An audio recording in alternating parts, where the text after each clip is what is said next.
நல்ல படிப்பு இருக்கு, பிசினஸ் தொடங்க துடிப்பு இருக்கு. ஆனா ஐடியா இல்லையா? ஏற்கனவே இருக்கிற பிசினஸ் எக்ஸ்பேண்ட் பண்ண விருப்பமா? சுற்றுச்சூழல் பாதுகாப்பில் பங்கேற்கணுமா? ஆகஸ்ட் 8, 9, 10 நடைபெறும் Kovai Rathnam hall, Pollachi main road, Eachanari, Coimbatore. 9787111111 என்ற எண்ணை அணுகவும். Tamil Matrimony Aadi offer. இப்ப மெம்பர்ஷிப் எடுங்க, ஆடில ஃப்ரீயா யூஸ் பண்ணுங்க. ஹாலிடேஸ்னாலே அது நம்ம GT ஹாலிடேஸ் தான். GT Holidays, South India's #1 travel brand. You know you are special when you're with GT Holidays. ஆனா இவங்க எல்லாத்துக்குமே ஒரு டெம்ப்ளேட்டா தாவேக அரசாங்கத்தை, விஜயோடைய அரசாங்கத்தை விமர்சிக்கணும் அப்படின்னு ஒண்ணு இருக்கு.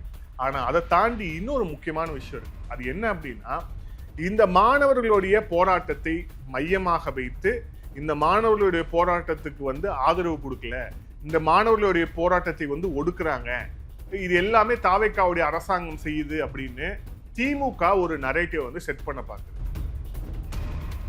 எந்த ஒரு ஃபங்க்ஷன்னாலும் எல்லா மக்களும் கூடக்கூடிய ஒரு பகுதியாக டி நகர் தான் இருக்கு. அந்த டி நகர்ல ரங்கநாதர்ல இருந்து சில மீட்டர்ஸே இருக்கக்கூடிய ஒரு இடத்துல சவுத் போக் ரோட்ல உங்களுக்கு மாணவர்கள் போராட அனுமதி கொடுத்து கிட்டத்தட்ட 5 நாட்களுக்கு மேல அந்த போராட்டம் நடக்குது. அதுக்கு போலீசார் இரவும் பகலமா காவல் காத்துக்கிட்டு இருக்கிறாங்க. இதுக்கு மேல தமிழக அரசு என்ன செய்யணும்? அதாவது தமிழக அரசு போராட்டத்தை ஒடுக்குகிறது. மாணவர்களுடைய போராட்டத்தை தமிழக அரசு ஒடுக்கல. அந்த தூய்மை பணியாளர்கள் போராட்டம் நடத்தினப்போ, அதுவும் எங்க போராட்டம் நடத்துறாங்க? அவங்க அந்த ரிப்பன் பாலிகை பக்கத்துல போராட்டம் நடத்துறாங்க. அங்க போராட்டம் விடிய விடிய நடத்துறாங்க. அப்ப எங்க போனாரு ரஞ்சித்? எனக்கு ஒன்றும் புரியல. சரி, நீங்க அந்த போராட்டத்துக்கு கூட போய் கலந்துக்க தேவையில்லைங்க. அந்த போராட்டம் நடைபெற்று வரும்போதே கோர்ட்ல போய் ஒரு ஆர்டரை வாங்கி நடக்கிறதுக்கு எங்களுக்கு வியாபாரம் பண்றதுக்கு நடக்கிறதுக்கு பிரச்சனையா இருக்குன்னு சொல்லிட்டு கோர்ட்ல ஒரு ஆர்டர் வாங்கி நைட்டோட நைட்டா அந்த மக்களை அப்புறப்படுத்தினாங்களே. 2 மாசத்துல 7 அமைச்சர்களுடைய ஃபுல் அண்ட் ஃபுல் செயல்பாடை ரஞ்சித் பார்த்துட்டாரு, அசஸ் பண்ணிட்டாரு. அதனால அவங்க யாரும் எங்க பிரதிநிதிகளே அவங்க தேவையில்லைன்னு. ஃபர்ஸ்ட் நீங்க யார் சொல்றது? உங்ககிட்ட யார் சர்டிபிகேட் கேட்டது? போன 5 ஆண்டு கால ஒரு கேலி கூத்தான அந்த மக்களுக்கு எதிரான 1000 சம்பவங்கள் நடைபெற்று வந்த போது இந்த அளவுக்கு வீராவேசமாக பேசக்கூடிய இயக்குனராக இருந்தார் ரஞ்சித். வேங்கை வயல் அப்படிங்கிற ஒரு அப்பட்டமான மனித சமூகமே வெக்கி தலை குனியக்கூடிய ஒரு சம்பவம், அந்த மக்கள் குடிக்கக்கூடிய நீர்ல மலம் கலக்கப்பட்ட ஒரு சம்பவம் நடந்த போது இந்த நபர்கள்லாம் எங்க போயிருந்தாங்கன்னு தெரியல. திடீர்னு ஆளுநர் மாளிகை முற்றுகை அப்படின்னு என்ன போராடி ஒரு நீர் சம்பந்தமாவான்னு பார்த்தா இல்ல, மகளிர் இடஒதுக்கீடை உடனடியாக அமல்படுத்தணும் அப்படின்னு திடீர்னு இப்போ ஒரு போராட்டம். சரி, இது அதுக்கு அடுத்து என்ன அப்படின்னு பார்த்தோம் அப்படின்னா, இந்த மாணவர்களுடைய குறிப்பாக சிபி அலுவலகத்தின் கீழே பால நிலையத்தில் நடைபெற்று வரக்கூடிய அந்த மாணவர் போராட்டத்துல பங்கேற்று பேசக்கூடியவர்கள் ஒருவர் அவங்களுடைய கருத்து அப்படிங்கிறது தாவேகா, குறிப்பாக தமிழகத்தில் ஆளக்கூடிய தாவேகா அரசாங்கத்துக்கு எதிராக இருக்கு. அதாவது தமிழக அரசு போராட்டத்தை ஒடுக்குகிறது. மாணவர்களுடைய போராட்டத்தை தமிழக அரசு ஒடுக்கல. எஸ்எஃப்ஐ, டைஃபி அப்படிங்கிற பேர்ல கட்சிகள் சார்ந்த இந்த அரசியல் அமைப்பு சார்ந்த மாணவர் இயக்கம் சொல்லிட்டு அந்த மாணவர்லாம் 45 வயசு 46 வயசு அப்படின்னு சொல்லிட்டு இருக்கானுங்க. அவங்க அமைதியா அறவழியில போராடினாலும் பரவாயில்ல, நேரடியா ரோட்ல போய் படுத்துக்கிறது, அதுக்கப்புறம் பொதுமக்களுக்கு இடையூறு கொடுக்குற மாதிரி போக்குவரத்தை ஸ்தம்பிக்க வைக்கிறது, இதெல்லாம் பண்ண. ஆதரணியர்களுக்கு அன்பு வணக்கம். இந்த காணொலியில மிக முக்கியமான ஒரு டாபிக் பேச போறோம். குறிப்பாக காக்ரோச் ஜனதா பார்ட்டி முன்னெடுத்திருக்கக்கூடிய அந்த போராட்டம் ஒரு பக்கம், இன்னொரு பக்கம் தமிழகத்துல ஒரு சில நாட்களை நம்ம நோட் பண்ணும்போது இங்க நடைபெற்று வரக்கூடிய போராட்டங்கள் திசை மாறுகிறது அப்படின்னு மிக தெளிவாக தெரியுது. அது என்ன திசை மாற்றல், எனக்கு தோணுன விஷயம் என்ன அப்படிங்கிறத நான் மிக தெளிவா சொல்றேன். நீட் அந்த வினாத்தாள் கசிவு, அதன் மீது நடவடிக்கை எடுக்க வேண்டும். அதற்கு பொறுப்பேற்று அமைச்சர் தர்மேந்திர பிரதான் பதவி விலக வேண்டும். நீட்டால அந்த தற்கொலை செய்து கொண்ட அந்த மாணவர்களுடைய குடும்பங்களுக்கு தலா 1 கோடி ரூபாய் கொடுக்க வேண்டும். நீட்னால என்னென்ன பாதிப்பு, இது எல்லாமே டெல்லியில் இருக்கக்கூடிய அந்த போராட்டக்காரர்கள் முன்வைத்து பேசுறாங்க அப்படிங்கிறத பார்க்குறோம். ஆனால் தமிழகத்துல அதற்கு மாறாக வேற ஒரு டைமென்ஷன்ல, வேற ஒரு விதத்துல தொடர்ச்சியான போராட்டங்கள் முன்னெடுக்கப்படுது. இல்ல முதல் விஷயம் பாருங்க, முந்தா நேத்து ஒரே நாள்ல கிட்டத்தட்ட 2000 பேர் தமிழகத்தின் பல்வேறு இடங்களில் கைது அப்படின்னு ஒரு செய்தி. இது ஒரு செய்தி. 2வது, திடீர்னு ஆளுநர் மாளிகை முற்றுகை அப்படின்னு என்ன போராடி ஒரு நீட் சம்பந்தமாவான்னு பார்த்தா இல்ல மகளிர் இடஒதுக்கீடை உடனடியாக அமல்படுத்தணும் அப்படின்னு திடீர்னு இப்போ ஒரு போராட்டம். சரி, இது அதுக்கு அடுத்து என்ன அப்படின்னு பார்த்தோம் அப்படின்னா, இந்த மாணவர்களுடைய குறிப்பாக சிபி அலுவலகத்தின் கீழே பால நிலையத்தில் நடைபெற்று வரக்கூடிய அந்த மாணவர் போராட்டத்துல பங்கேற்று பேசக்கூடியவர்கள் ஒருவர் அவங்களுடைய கருத்து அப்படிங்கிறது தாவேகா, குறிப்பாக தமிழகத்தில் ஆளக்கூடிய தாவேகா அரசாங்கத்துக்கு எதிராக இருக்கு. நீங்க கேட்கலாம், தாவேகா அரசாங்கத்துக்கு எதிராக என்ன பேசக்கூடாதா அப்படின்னு. தாவேகா அரசாங்கத்துக்கு எதிராக பேசலாம். ஆனா அந்த மாணவர்களுடைய போராட்டம், அவங்களுடைய கோரிக்கை, அதற்கு நான் ஆதரவா எதிர்ப்பா அப்படின்னு மட்டுமே நிற்க வேண்டிய அந்த பிரச்சனை, அந்த போராட்டம், அந்த பேச்சு அப்படிங்கிறது எப்படி தாவேகாவை நோக்கி திசை மாறுது அப்படிங்கிறது தான் நமக்கு வந்து கேள்வி. ஆசாதி கோஷம் ஒரு பக்கம் எழுப்பப்படுது. ஆசாதி கோஷம் ஒரு பக்கம் அந்த மாணவர்கள் எழுப்பினாலும் கூட, இன்னொரு பக்கம் அதுல கலந்து கொள்ளக்கூடிய விருந்தினர்கள், ஆதரவாளர்கள், இவங்க எல்லாருமே வேற விஷயத்த பேசுறாங்க. அதுவும் குறிப்பா நீட்டை வந்து பேன் பண்ணும் அப்படின்னு பேசுறாங்க. அது இன்னொரு விஷயம். ஏன்னா டெல்லியில் நடைபெற்று வரக்கூடிய அந்த போராட்டத்துல நீட்டை பேன் பண்ணணும்னு யாரும் பேசல. அவர்களுடைய கோரிக்கையே வேற. ஆனா அந்த கோரிக்கைக்கு அப்படியே மாறான இங்க ஒரு கோரிக்கையோட இங்க ஒரு கூட்டத்துல பிரச்சனை நடக்குது, போராட்டம் நடக்குது. சரி, ஓகே. தொடர்ச்சியாக இந்த தாவேகா, குறிப்பாக வந்து ஜனநாயகன் படம் ரிலீஸ் ஆன அதே தேதியில நாட்டில் ஜனநாயகம் தான் முக்கியம், ஜனநாயகன் முக்கியம் இல்ல அப்படின்னு அங்க அந்த ஸ்லோகன்ல ஆரம்பிச்சு தொடர்ச்சியாக அந்த மாதிரி கருத்து பாருங்க. இங்க வந்து இளைஞர்கள் கூட்டம் போராடிட்டு இருக்கு, இன்னொரு பக்கம் இளைஞர்கள் கூட்டம் தேட்டரில் நிற்கிறாங்கன்னு சொல்லிட்டு சம்பந்தம் இல்லாத ஒப்பீடு, சம்பந்தம் இல்லாத விஷயம். ஆனா எல்லாத்துக்குமே மைய பொருளாக இருக்கிறவர் முதலமைச்சர் விஜய் அவர்கள். இப்ப அடுத்து ஒரு சம்பவம் நடந்திருக்கு. என்னன்னா, நீலம் அமைப்பு சார்பில் இயக்குனர் பா ரஞ்சித் அவருடைய அந்த இயக்கம், இயக்குனர் வெற்றிமாறன், அமீர், இவங்க எல்லாத்தையும் கூப்பிட்டு வச்சு இந்த நீட்டுக்கு எதிராக அந்த மாணவர்கள் போராட்டங்களுக்கு ஆதரவு அப்படின்னு அவங்க ஒரு போராட்டம் நடத்தினாங்க. அந்த போராட்டத்துல எல்லாமே குறிப்பாக வெற்றிமாறன் அவர்கள் அந்த போராட்டத்தை ஒட்டி அவர் பேசினாரு. அந்த போராட்டத்துக்கு நான் ஏன் ஆதரவு கொடுக்குறேன், நீட் எனக்கு பிடிக்காது, நீட்டை பேன் பண்ணும், அவர் வழக்கம் போல பேசினார். ஆனா இதுல ரஞ்சித்தோடைய பேச்சு தான் மிக முக்கியமா. ரஞ்சித் அவர்களுடைய நோக்கம் அப்படிங்கிறது மாணவர்களுடைய போராட்டத்தை ஆதரிப்பதா இல்ல தாவேகா அரசாங்கத்துக்கு எதிராக ஒரு பேசுவதா அப்படின்னு ஒரு மிக முக்கியமான ஒரு விஷயம் இருக்கு. என்ன அப்படின்னா, தாவேகாவுடைய அமைச்சரவையில, இப்ப விஜய் அவர்களுடைய அமைச்சரவையில கிட்டத்தட்ட 8 பிற்படுத்தப்பட்ட சமூகத்தை சேர்ந்தவர்கள் இருக்கிறாங்க. உடனே ரஞ்சித் அவர்கள் கேட்கிறாரு, 7 தலித் அமைச்சர்கள் இருந்து மட்டும் என்ன பிரயோஜனம்? வன்னியர்ஸ் அவர்களை தவிர வந்து யாருமே எங்களுக்காக பேசல. அதுக்கப்புறம் இல்லாம ராஜ்மோகன் ஒருத்தர் இருக்காரு, எக்மோர்ல நிற்கும் போது தான் அவர் தலித்துன்னு தெரியும் அப்படின்னு.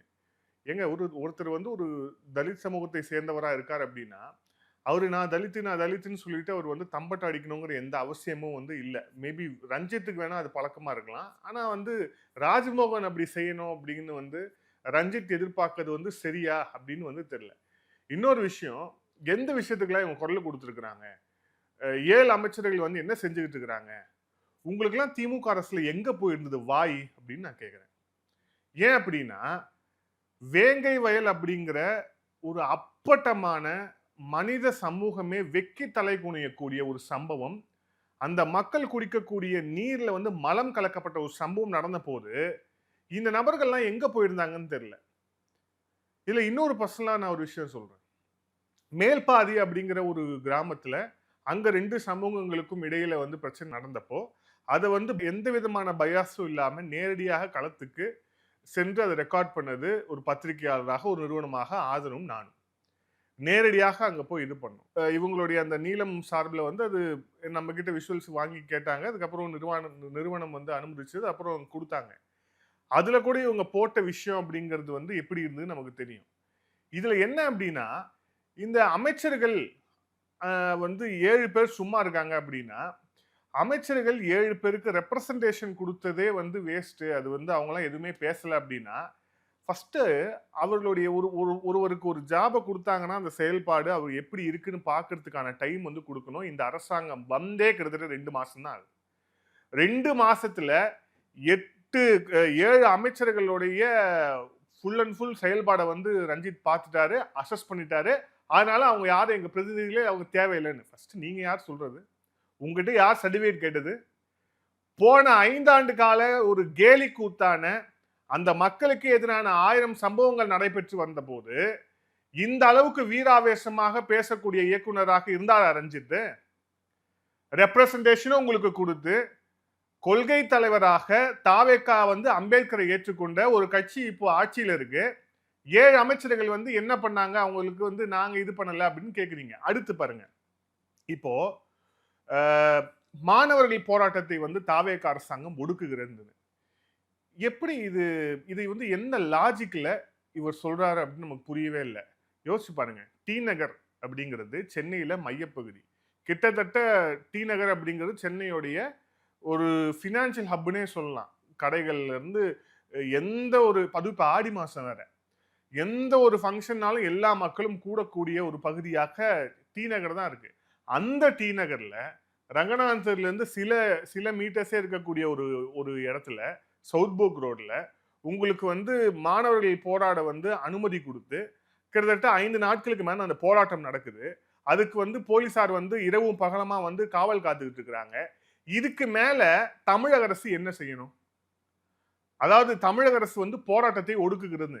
மாணவர்களுடைய போராட்டத்தை தமிழக அரசு ஒடுக்கல.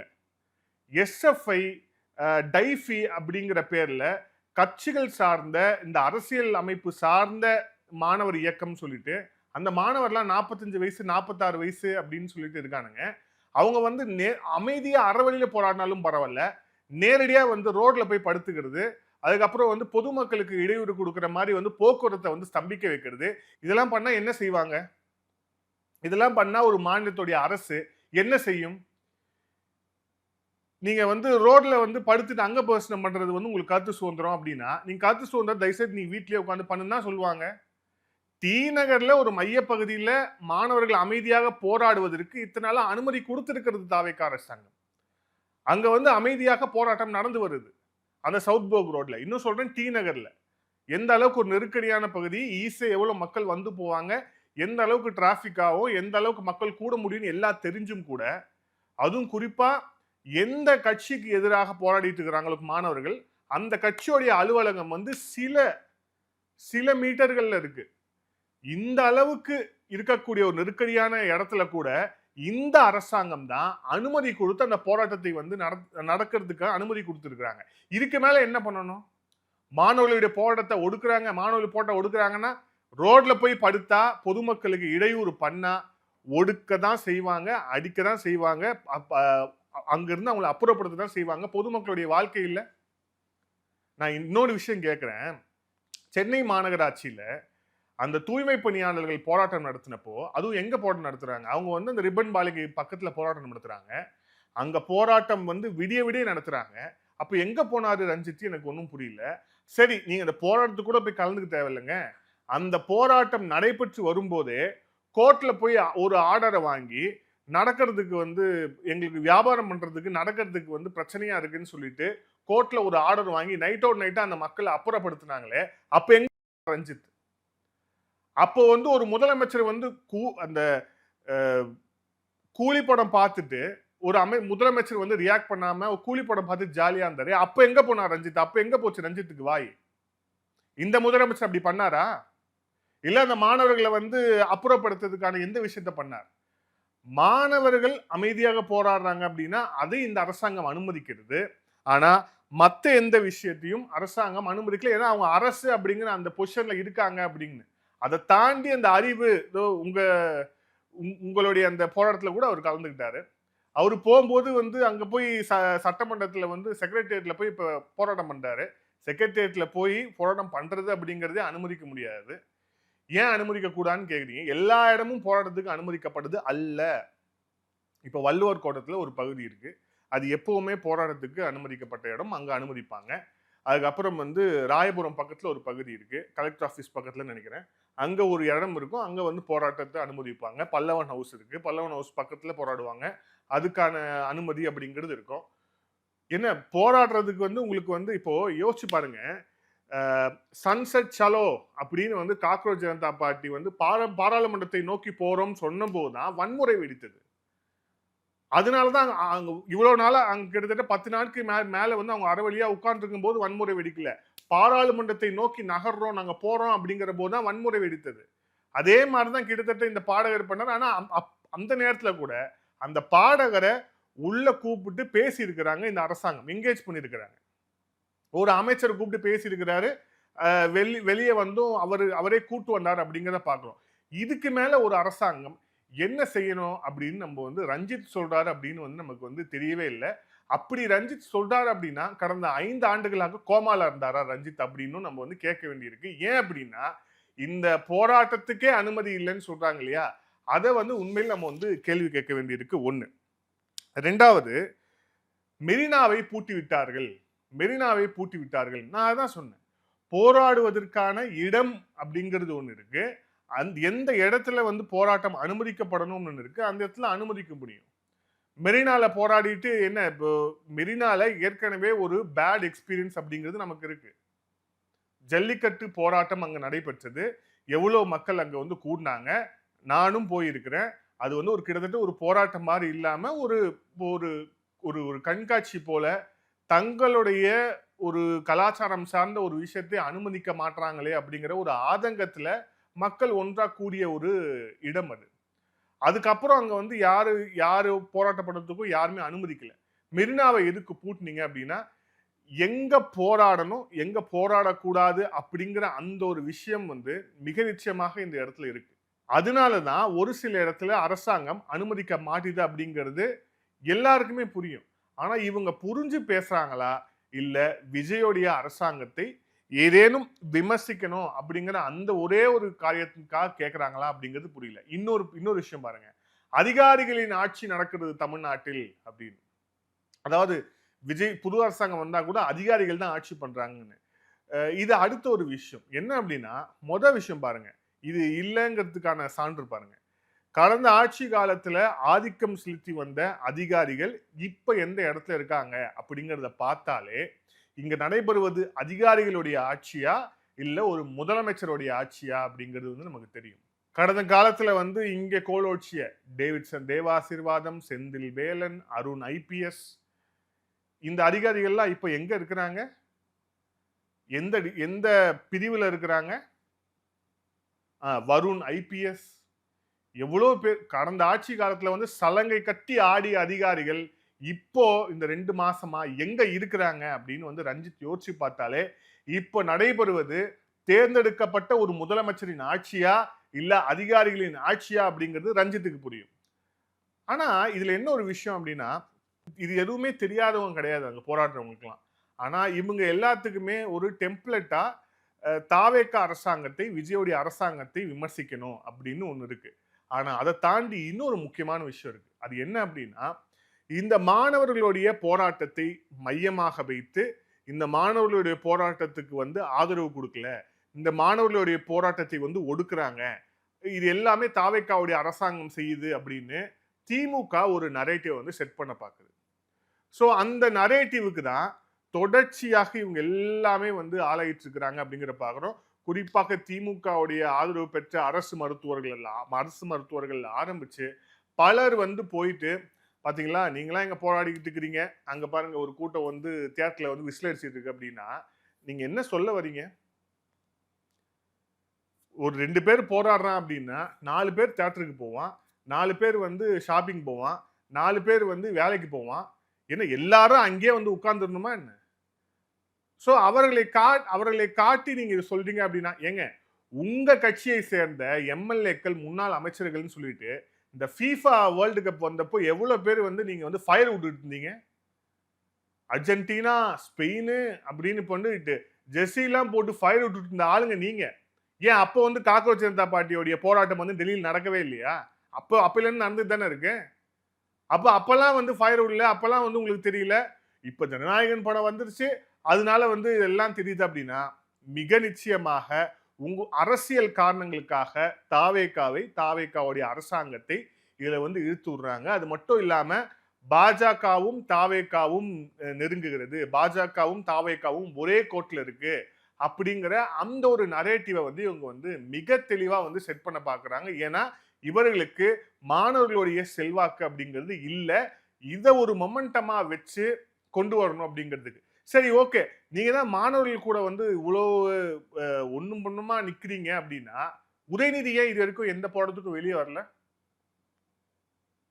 அவர் தானே உங்களுடைய அடுத்த தலைவர், அவர் தானே, அவரும் இளைஞர் தான் சொல்லிப்பீங்க நீங்க. ஏன் ஒரு போராட்டத்துக்கு கூட வந்து வெளியே வந்து, ஏன் பால நிலையத்துக்கு வந்து மாணவர்களோட உட்கார்றது? ஏன் சிஜேபி ப்ரொடெஸ்ட் டெல்லியில் நடக்குது இல்லையா, ராஜா போறாரு, கனிமொழி போறாங்க, ஏன் உங்களுடைய உதயநிதி அவர்கள் போக வேண்டியதானே? இளைஞருடைய நாயகன்ல, இளைஞர் தலைவர்ல போக வேண்டியதானே? இப்பதான் ஃபாரின்ல இருந்தே வந்திருக்கிறாங்க. சோ அந்த டயர்ட்ல இருக்காங்களா என்னன்னு தெரியல.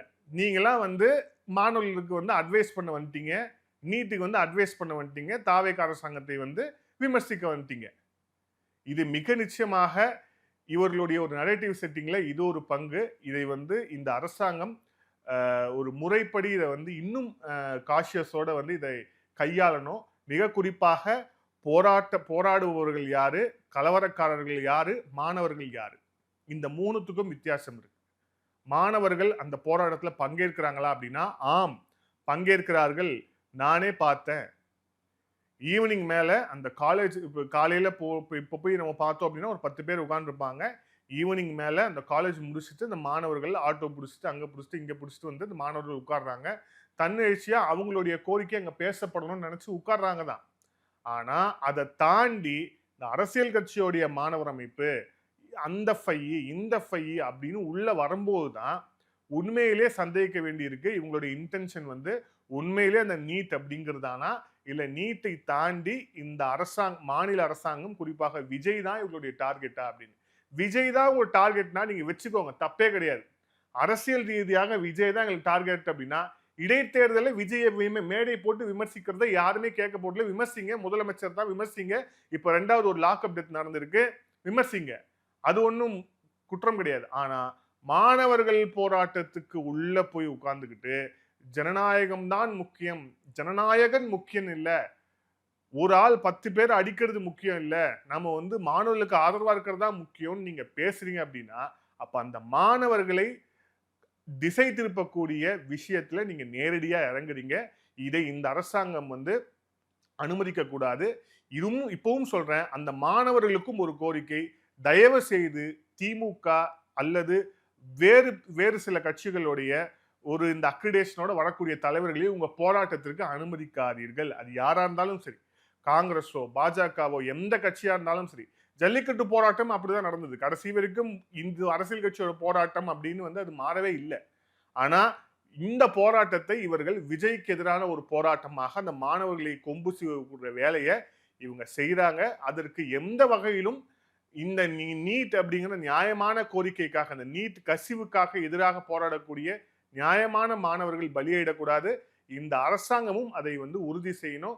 கண்குத்தி பாம்பா பார்த்து இவர்களை தனிமைப்படுத்தணும் அப்படிங்கிறது தான் மிக முக்கியமான விஷயமா இருக்கு. மீண்டும் இன்னொரு காணொலியில் சந்திப்போம். நன்றி, வணக்கம்.